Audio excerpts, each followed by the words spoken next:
You are not stuck.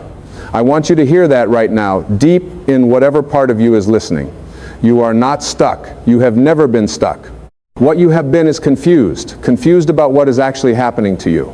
Confused about why things are not moving the way you thought they would move. Confused about why the door you knocked on did not open. Why the person you loved walked away. Why the job you wanted went to someone else. Why the plan you made with such care and such hope seemed to fall apart right in front of your eyes. But confusion is not the same as being stuck. Confusion is simply what happens when your mind cannot yet see what your soul already knows. And your soul knows something extraordinary right now. Your soul knows that everything, and I mean everything that has happened to you, that is happening to you, that feels like it is happening against you, is actually happening for you. There is a positioning taking place in your life. A sacred, intelligent, loving positioning, and it does not look the way you expected it to look. It does not feel the way you hoped it would feel. But that does not make it any less real, and it does not make it any less purposeful. Think about a tree for a moment. A tree in winter looks dead. The leaves are gone. The branches are bare. There is no color, no movement, no visible sign of life. If you did not know what a tree was, if you had never seen a spring, you would look at that tree and say, that tree is finished. That tree is done. Nothing good can come from something that looks like that. But the tree is not dead. The tree is resting. The tree is gathering. The tree is pulling everything it needs down into its roots, storing energy, building strength in places you cannot see, preparing for an explosion of life that will come when the season changes. The tree is not stuck. The tree is being positioned. That is you right now. That is exactly what is happening to you right now. You are in a winter season, and you are looking at the bare branches of your life and calling yourself stuck. But you are not stuck. You are gathering. You are building. You are being prepared for something that your current season cannot fully contain. Now, let me tell you something about the nature of the universe we live in. This universe is not random. I have spent decades studying this, studying the great spiritual teachers, the philosophers, the quantum physicists, the mystics, and what they all agree on, in their own languages and their own ways, is this. There is an intelligence in this universe. There is a force, a presence, a power that some people call God, some people call Source, some people call the universe, some people call the Tao. The name does not matter. What matters is that this intelligence is not sitting somewhere far away, disconnected from your life. This intelligence is in you, around you, as you, and it has a plan for your life that is so magnificent, so perfectly designed, that if you could see the whole picture right now, you would fall to your knees in gratitude for every single thing that has ever felt like a setback. But we do not get to see the whole picture right away. That is not how this works. That is not how growth works. That is not how positioning works. You do not get to see the destination when you are still in the middle of the preparation. And the preparation is the most important part. Let me ask you something. When a surgeon is being trained, they do not walk in on the first day and perform heart surgery. They spend years of long nights, years of confusion, years of making mistakes in controlled environments, years of being tested and retested before they are trusted with the most delicate and precious work. And during all those years of training, do we say that surgeon is stuck? No. We say that surgeon is being prepared. We say that surgeon is being positioned for the work they were born to do. Your life is doing the same thing for you right now. The years that felt wasted were not wasted. The relationships that ended were not mistakes. The failures that embarrassed you were not punishments. Every single one of those experiences was a class in the curriculum of your becoming. And I want you to really sit with that word becoming, because you are always in a state of becoming. You are never finished. You are never complete in the sense of being done. You are a living, breathing, expanding expression of something infinite, and that something infinite does not make mistakes. Now, I know what some of you are thinking. You are thinking, that sounds beautiful, but you do not know my situation. You do not know what I have been through. You do not know how long I have been waiting, how many times I have tried, how many times things have fallen apart. And you are right, I do not know the specifics of your story. But I know this, the fact that you are here, the fact that you are still listening, the fact that there is still a part of you that is willing to believe that something better is possible. That tells me everything I need to know about you. That tells me that the flame has not gone out. That tells me that somewhere inside you, you already know the truth of what I am saying. You already sense it. You already feel it. You just need someone to give you permission to believe it again. So here is your permission. Believe it again. Believe that you are not stuck. Believe that you are being positioned.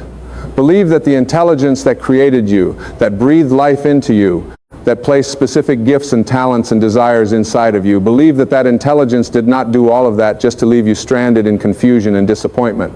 That is not how love works. And this universe is fundamentally, at its very core, an act of love. Now, let us talk about what it really means to feel stuck, because I think it is important to understand what is actually happening when we have that experience.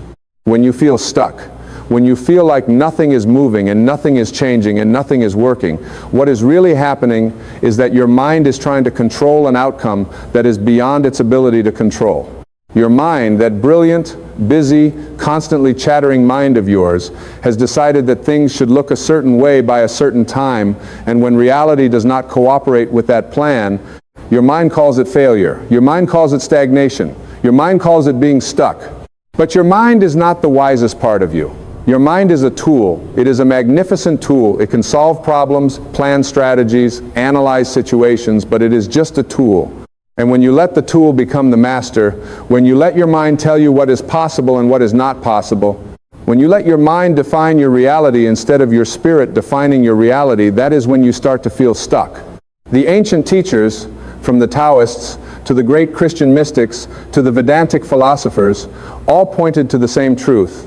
The thinking mind is not the seat of your deepest wisdom.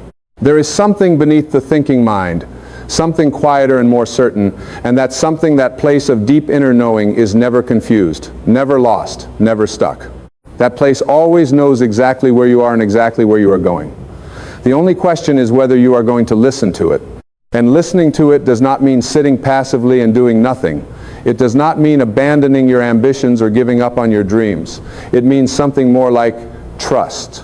It means acting from a place of trust rather than fear. It means taking the next step that is in front of you without needing to see the whole staircase first. It means releasing the grip of your white-knuckled need to control every outcome, and instead allowing your life to unfold with some degree of grace. Grace. That is such an important word. Grace is what happens when you stop fighting the current of your own life. Grace is what happens when you stop treating every obstacle as an enemy and start treating it as information. Because obstacles are information. They are the universe's way of redirecting you, of saying, not that way, this way. They are the loving hand of a wise teacher, guiding you back onto the path that is truly yours. I want to tell you about something that happened to me years ago that changed my understanding of all of this completely. I was at a point in my life where everything I had worked for seemed to be crumbling. The path I had mapped out with such certainty was not working out the way I had planned. And I remember sitting in a place of real despair, asking, demanding, really asking the universe, asking God, asking whatever was out there, why? Why is this happening? What did I do wrong? Why am I stuck? And in that moment of complete surrender, and notice that it was in the surrender, not in the striving in that moment, something shifted inside me. A thought came, not from my mind, but through my mind, and the thought was simply this: you are not stuck, you are being prepared. And somehow, inexplicably, in a way I could not fully explain with logic, I knew it was true. I felt the truth of it in my whole body. And from that moment, my entire relationship with my circumstances changed. I stopped fighting where I was, and I started being curious about what it was teaching me. I stopped asking, why is this happening to me? And I started asking, what is this happening for? That shift from to me to for me is one of the most powerful shifts a human being can make. And I want to talk about it at length, because it is the very heart of what I am trying to share with you today. When you live in the to me story, you are a victim. Now, I am not using that word to be unkind. I am using it precisely. A victim is someone to whom things happen, someone who is at the mercy of circumstance, at the mercy of other people's choices, at the mercy of luck or fate or whatever forces seem to be running the show. And when you live in that story, when you believe that you are a victim of your circumstances, you give away every ounce of your power. You become a passenger in your own life. And passengers do not get to choose the destination. But when you shift to the for me story, everything changes. Suddenly you are not a victim of your circumstances, you are a student of them. Suddenly the painful relationship did not just hurt you, it taught you something essential about your own boundaries, your own worth, your own patterns. Suddenly the failed business did not just cost you money, it gave you wisdom and clarity and resilience that no classroom could have given you. Suddenly the years that felt wasted were not wasted, they were woven thread by thread into the fabric of the person you are becoming. This is not denial. This is not pretending that hard things are not hard. Hard things are hard. Loss is real. Pain is real. Disappointment is real. I am not asking you to pretend any of that away. What I am asking you to do is hold it differently. Hold the hard thing and say, this is real, and it is also purposeful. This is painful, and it is also preparing me. This feels like an ending, and it is also a beginning, because that is the truth. Every ending is a beginning. Every door that closes is redirecting your energy toward a door that is a better fit for who you are becoming. And the key word there is becoming. You are not the same person you were 5 years ago. You are not the same person you were last year. You are always changing, always growing, always expanding, and sometimes the life you built for your old self simply cannot contain the person you are becoming. Sometimes what feels like your life falling apart is actually your life being upgraded. Think about a snake shedding its skin. That process looks painful from the outside. The old skin is tight and dry and cracking. The snake seems uncomfortable, seems like it is struggling. But what is actually happening? The snake has grown. The snake has expanded beyond the capacity of its old skin, and the only way forward is to shed what no longer fits and grow into something new. The snake is not stuck. The snake is in the most essential process of its existence. The snake is becoming. You are the snake, and the things in your life that feel like they are cracking and breaking and falling away, those are the old skins that no longer fit who you are. And yes, it is uncomfortable. Yes, it is disorienting. But the discomfort is not a sign that something is wrong. The discomfort is a sign that you are growing. The discomfort is a sign that the positioning is working. Now, I want to talk about something that I think holds more people back than almost anything else, and that is the comparison trap.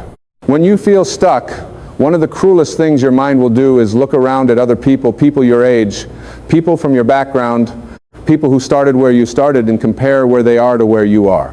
And in that comparison, your mind will construct a story that says, they made it and I did not. They are moving forward and I am standing still. There is something wrong with me, something missing in me, something broken in me that is keeping me from having what they have. And I want to be very clear with you about this, that comparison is a lie. It is one of the biggest lies your mind will ever tell you, and it will steal your peace if you let it. Because here is the truth, you are not on their path. You have never been on their path. You were never supposed to be on their path. You have your own path, your own timing, your own unique